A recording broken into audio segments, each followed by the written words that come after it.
2025년 9월 13일 맨발로 쓰는 아침 편지.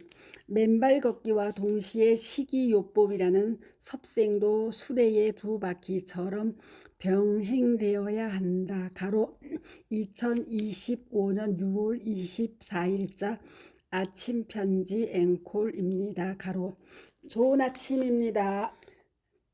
지난 2019년 1월 26일 아침 편지에서 저의 부끄러운 작은 이야기를 고백한 적이 있습니다.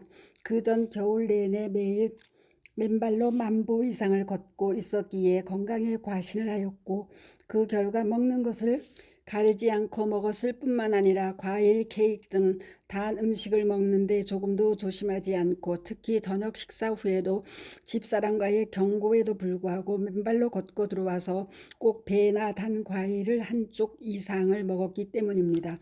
그 결과 가까운 병원에 가서 간단한 혈액 검사를 해보았더니 우려했던 당화 혈색소가 위험선에 도달하였다는 사실을 말씀드렸습니다.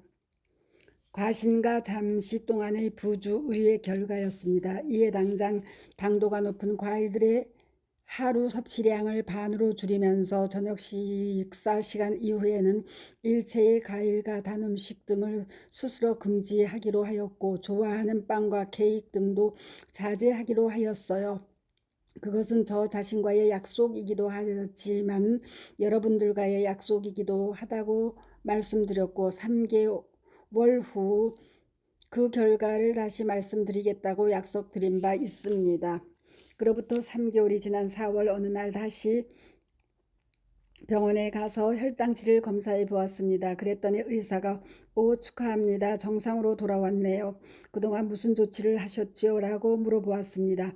당화혈색소가 3개월 전 5.9에서 그날 아침에는 5.5로 돌아온 것입니다. 저는 맨발로 매일 걸으면서 음식을 조절했습니다. 단 음식을 피하고 먹는 과일을 반으로 줄였으며 일체의 케이크나 빵을 먹지 않았습니다. 그리고 특히 저녁 식사 후에는 그동안 먹던 배나 단 과일을 일체 금지했습니다.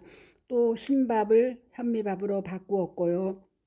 결국 맨발 걷기라는 중요한 운동과 식이요법이라는 섭생이 합쳐서 이루어낸 성과다.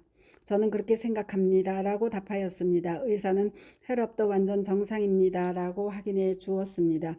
실제 지난 3개월 식이요법을 병행하면서 저에게는 3가지 커다란 소득이 생겼습니다. 첫째는 위와 같이 당화혈색소 수치가 5.9에서 5.5라는 정상 수치로 돌아왔다는 것입니다. 그리고 둘째는 몸무게가 약 4, 5kg 빠졌다는 것입니다. 그리고 셋째, 더 중요한 것은 평생 빠지지 않던 뱃살이 쭉 빠졌다는 사실입니다. 이 역시 식이요법의 놀라운 결과입니다. 당분 섭취를 최대한 줄이고 특히 저녁 식사 후 일체의 과일이나 야식을 그만둔 결과로 보여줍니다. 과거에도 맨발 걷기를 계속했고 또 지금도 맨발 걷기를 계속하고 있지만 지난 3개월 동안에 당화혈색소가 정상화되고 몸무게가 4, 5kg 빠지고 뱃살이 쭉 빠진 이유는 바로 이 사뭇 엄격한 식이요법이 있었기 때문이라 믿어지기 때문입니다. 따라서 이러한 저의 시행착오를 통해 또 그 결과 찾아온 확실한 건강의 개선 효과를 교훈 삼아 여러분들도 모두 맨발 걷기와 함께 적정한 식이요법이라는 섭생까지 같이 해 나가시면서 다같이 완벽한 건강들을 챙겨 나가실 수 있기를 당부드립니다. 특히 혈압이나 당뇨, 고지혈증, 심장병 등 대사성 질환을 가지신 분들의 경우 맨발 걷기와 함께 식이요법 실천의 중요성은 재언의 여지가 없을 정도로 중요하다고 생각이 듭니다. 관련하여 병목님의 과거 공복 혈당치 350에서 370의 중증 당뇨와 갑상선 암의 동시 치유가 맨발 걷기와 볶음곡식을 드신 식이요법의 결과였다는 증언이 기억납니다.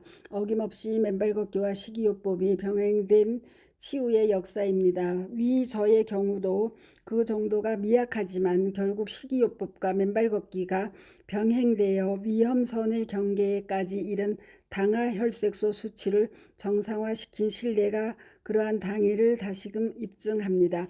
결국 맨발 걷기와 식이요법의 병행은 현대 문명사회에서의 완벽한 건강 프로그램이라는 점이 저의 개인적인 사례를 통해서 더욱 확실해졌다는 생각이 듭니다. 여기서 식이요법의 요체는 결국 며칠 전 아침 편지 숲길 맨발 걷기와 채소 중심의 소박한 밥상은 건강한 삶과 존엄한 죽음을 위한 현대인의 최적의 대안이다에서 썼듯이 채소 중심의 소박한 밥상이 아닐까 싶습니다. 아울러 며칠 전 올려드린 영어 자막을 붙인 저의 EBS 평생학교 강의 1강과 방금 유튜브에 올린 2강 각각 올려드리니 경청해 주시고 해외의 지인들에게 알려 외국인들이 맨발로 걷는 계기를 만들도록 다같이 노력해 주시기 바랍니다. 한편 지난해 남원에서 남원 맨발로 피어나다 축제에서 치유의 증언을 해주신 61세 이종택님과 70세 형성남님의 영상을 아래에 올려드리니 청취해 보시고 응원해 주시기 바랍니다. 감사합니다. 맨발 걷기 숲길 힐링 스쿨 네이버 카페의 아침 편지입니다. 스토리양입니다. 감사합니다.